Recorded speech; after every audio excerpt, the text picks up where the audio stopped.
So my dear students, welcome you all to our second class of business communication. बच्चे लोग, आज हम लोग बिजनेस कम्युनिकेशन का फीचर्स पढ़ेंगे। कम्युनिकेशन का फीचर्स तो पहला दिन ही पढ़ लिए थे, आज हम लोग बिजनेस कम्युनिकेशन का फीचर्स पढ़ने जा रहे हैं। देखिए बिजनेस कम्युनिकेशन क्या है। जब एक बिजनेसमैन दूसरा बिजनेसमैन से अपना फीलिंग, अपना व्यू, अपना ओपिनियन, अपना आइडिया शेयर करे, इसे बिजनेस कम्युनिकेशन कहते हैं।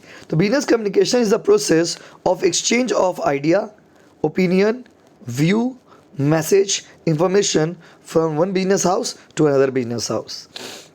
अभी क्या है ना, बिजनेस कम्युनिकेशन का कुछ खूबी है। क्या क्या खूबी है, फीचर्स पढ़ने जा रहे हैं। पहला, प्रैक्टिकल। बिजनेस के जो लोग होते हैं ना, वो लोग अननेसेसरी बात नहीं करते, अंट संट बात नहीं करते, जो तो बात नहीं करते। They always talk about the practical things. The features of business communication are as follows.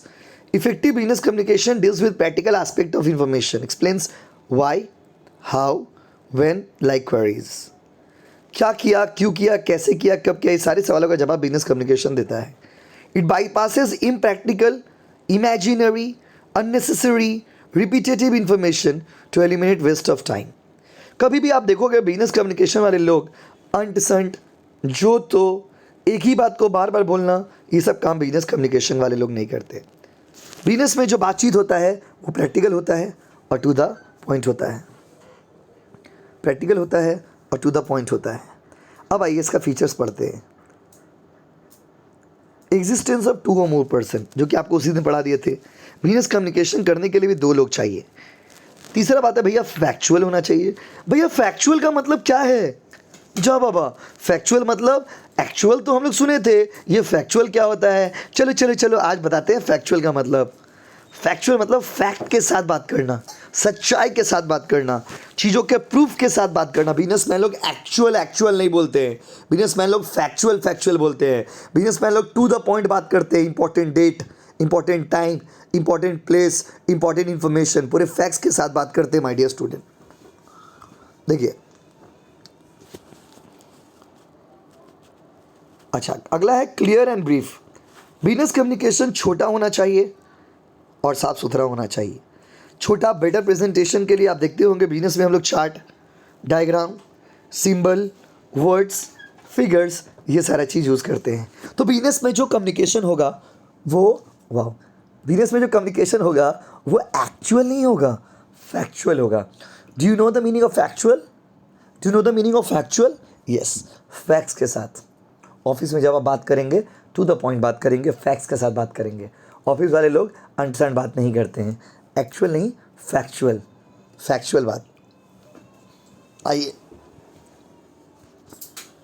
अब आइए, वन वे और to way. Business communication one way भी हो सकता है और टू वे भी हो सकता है। कैसे, आपको समझाते हैं। बिजनेस कम्युनिकेशन वन वे कैसे होता है? वन वे का मतलब हुआ माय डियर स्टूडेंट्स कि एक आदमी ऑर्डर देगा और दूसरा आदमी उसको मानेगा। और टू वे मतलब एक आदमी बोलेगा, दूसरा आदमी उस बात के ऊपर जो उचित रिप्लाई होगा, जो सही रिप्लाई होगा, वो सही रिप्लाई वो आदमी देगा। तो business communication can be one way और can be two way. Business communication one way भी हो सकता है और टू वे भी हो सकता है। तो माय डियर स्टूडेंट, जब आप बिजनेस कम्युनिकेशन की बात करते हो तो that can be one way और that can be two way.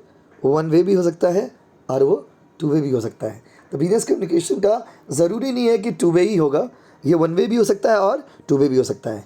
But अब जो आपको हम पढ़ाने जा रहे हैं माय डियर स्टूडेंट, वो बहुत इंपॉर्टेंट चीज़ है। वो है कम्युनिकेशन के एलिमेंट। जब आप किसी से बात करते हो तो बातचीत करने के लिए क्या क्या चीज़ चाहिए।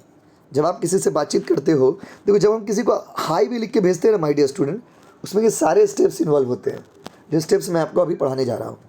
जब हम लोग किसी को हाई भी बोलते हैं, उसमें ये सारे स्टेप्स इन्वॉल्व होते हैं। वो स्टेप्स क्या क्या है मैं एक एक करके आपको बताता हूँ। कम्युनिकेशन का जब एलिमेंट्स आपसे पूछेगा ना, या फिर प्रोसेस पूछेगा, तो आप ये सारी चीज़ों को लिखेंगे। क्या है भैया एलिमेंट और क्या है इसका प्रोसेस?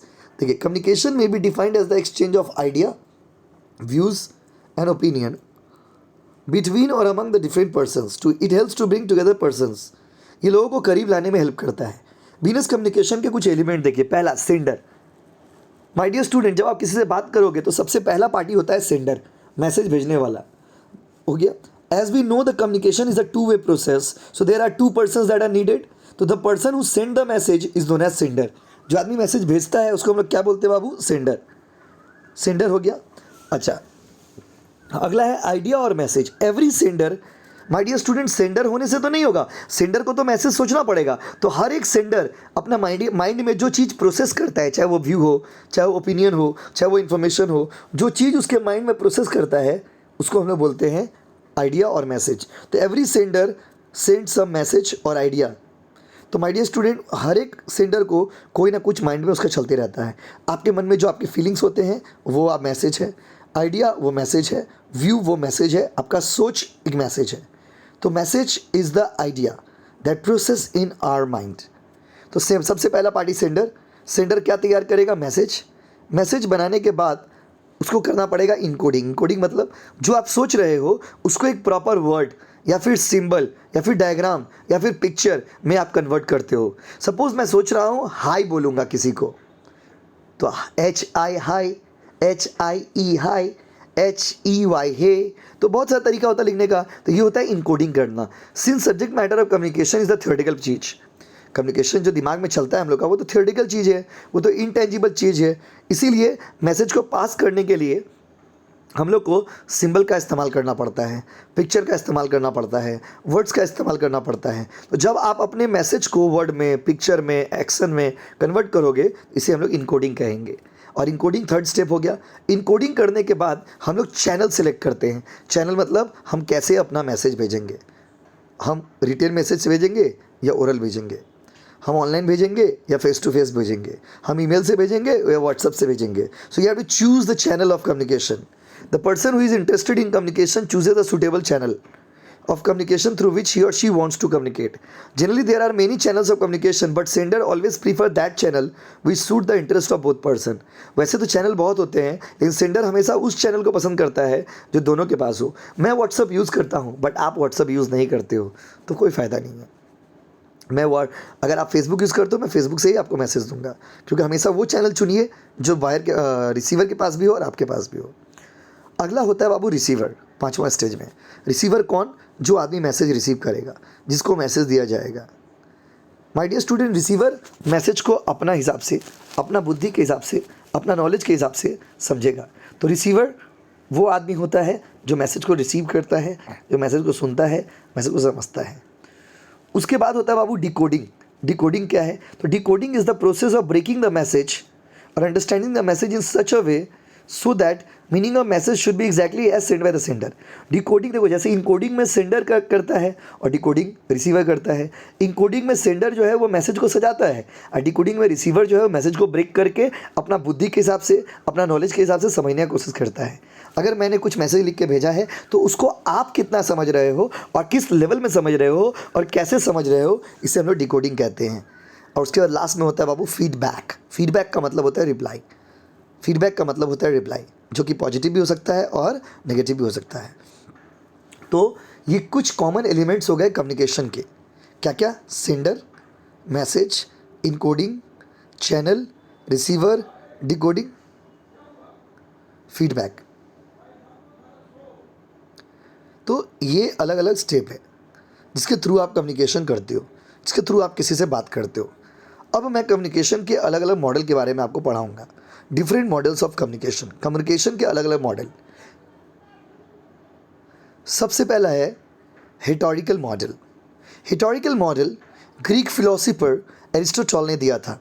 उन्होंने कहा था कि कम्युनिकेशन करने का एक सिंपल तरीका ये है कि आप 5 उन्होंने एलिमेंट दिया था, इस 5 एलिमेंट को फॉलो करके आप कम्युनिकेशन कर सकते हो। हिस्टोरिकल मॉडल में हम लोग ऑडियंस के अटेंशन को ड्रॉ करते हैं और अपना मैसेज उसके सामने रख देते हैं। Under this model the speaker draws the attention of audience and tries to convey his और her speech to them. The prophet of this model is a Greek philosopher Aristotle who presented this nearly 2300 years ago. This model has 5 elements. Speaker होगा, message होगा, audience होगा, occasion होगा और उसका effect होगा। उन्होंने कहा था इस मॉडल के जो फॉलोअर्स होते हैं ना, वो लोग मैसेज को पहले तैयार कर लेते हैं, लोगों का अटेंशन ड्रॉ कर लेते हैं और फिर वो लोग मैसेज देते हैं। तो अलग अलग तरीका होता है कम्युनिकेशन करने का। उसमें पहला मॉडल है हिस्टोरिकल मॉडल। दूसरा मॉडल है प्रोपोगैंडिस्टिक मॉडल, प्रोपोगैंडा सुना होगा आपने, प्रोपोगैंडा।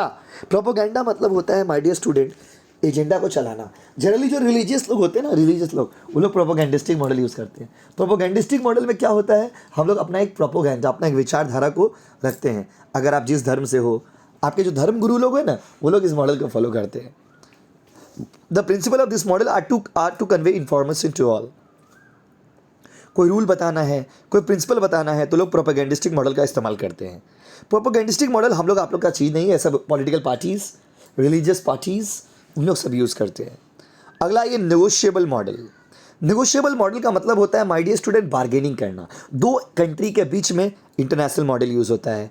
ये दो कंट्री के बीच में इंटरनेशनल रिलेशन को अच्छा करने के लिए नेगोशिएशन होता है कि भाई 2 इंच पीछे आप चल जाइए, 2 इंच पीछे हम चले जाते हैं। आपकी कंट्री में ऐसा हो रहा, मेरे कंट्री में ऐसा हो रहा है, तो इसको बोलते हैं बाबू negotiable model. Under this model the negotiator establish the message by discussion of communication by influencing his और subordinate. This method is generally use for labour management. अगर मान लीजिए लेबर स्ट्राइक पे बैठ गया, अब लेबर लोग को पैसा बढ़ाना है कि नहीं बढ़ाना है, उसके लिए लेबर और मालिक के बीच में जो मॉडल होगा कम्युनिकेशन का, उसे हम लोग नेगोशिएबल मॉडल बोलते हैं। किसी चीज़ को बार्गेन करने के लिए, कॉम्प्रोमाइज़ करने के लिए, कॉन्फ्रंटेशन करने के लिए हम इस मॉडल का इस्तेमाल करते हैं। अब आइए कम्युनिकेशन मॉडल। कम्युनिकेशन मॉडल मतलब कौन सा, ऊपर में जो मैंने आपको पढ़ाया ना, सेंडर, इनको message, encoding, communication channel, receiver, decoding feedback. This was the example of communication model. The latest development in the field of communication is the communication model, जो हम लोग आप लोग यूज़ करते हैं। इस मॉडल के हेल्प से हम लोग मैसेज को भेजते हैं ऑडियंस तक। फीडबैक सिस्टम इसमें बहुत ज़रूरी होता है, बिना फीडबैक का कम्युनिकेशन कंप्लीट नहीं होता है। तो मगर जैसे आप क्लास कर लेते हो ऑनलाइन क्लास, तो आप मुझे रिप्लाई दिया करेंगे, क्योंकि बिना फीडबैक का क्लास नहीं होगा भाई। फीडबैक देना बहुत ज़रूरी है। अब आइए अगला है बाबू, अगला है आइडा मॉडल। आइडा क्या होता है भाई, आइडा का मतलब होता है अटेंशन, इंटरेस्ट, डिजायर और एक्शन। अटेंशन, इंटरेस्ट, डिजायर और एक्शन, इसको आइडा मॉडल बोलते हैं। जिन्होंने इस मॉडल को दिया था उनका नाम था स्ट्रॉन्ग। उन्होंने कहा था कि किसी से बात करना है ना, तो बड़ा ही सिंपल तरीका है, पहले उसका अटेंशन ड्रॉ करो, फिर उसका इंटरेस्ट जगेगा, जैसे उसका इंटरेस्ट जगेगा उसको आपसे बात करने का डिजायर होगा, और फिर आप बात कर लीजिए। तो किसी से भी बात करने का ये 4 तरीका आप फॉलो करेंगे जिंदगी में, अटेंशन, interest, desire और action. The founder of this model is strong. The interest of the recipient of information arise out of the attention. किसी का इंटरेस्ट तभी आएगा जब आप उसका अटेंशन जीतेंगे। अटेंशन जैसे जीत लेंगे उसका इंटरेस्ट आ जाएगा, जैसे उसका इंटरेस्ट होगा तो उसके अंदर एक डिज़ायर होगा आपसे बात करने का, और जैसे डिज़ायर होगा तो फिर आप बात कर लेंगे। Finally the ultimate action arises out of the desire of the person. Under this model the sender use various model for transmitting their message to recipient. इस मॉडल में हम लोग बहुत सारे तरीका से बात करने का कोशिश करते हैं। और लास्ट है बाबू mathematical theory of communication model. ये मॉडल क्लॉड एफ सैनन और वॉरेन वीवर ने दिया था।